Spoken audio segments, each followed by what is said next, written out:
Our quest begins in cosmopolitan Hong Kong, Asia's world city, scoring the eastern edge of the Pearl River Delta.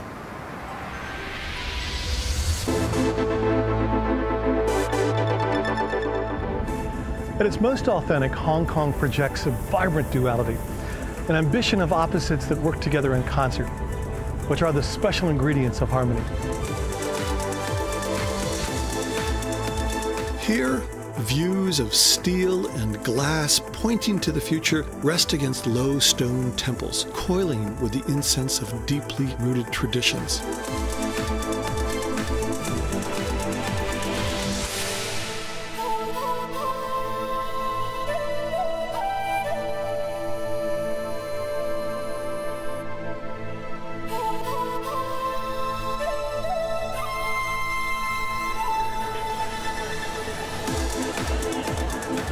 The Peak Tram, which trundles to the top of the highest point on Hong Kong Island, is an emblem of the city's blending of beauty and practicality, vision and deed.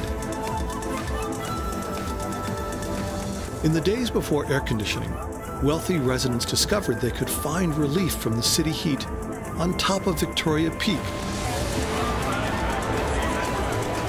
But the only way to ascend to these heights was by sedan chair. In 1881, an enterprising Scotsman introduced a new tram system that would ferry riders up the hill, and today it's a symbol of Hong Kong's ongoing desire to reach beyond the clouds. Explore your own Quest for Harmony adventure at discoverhongkong.com.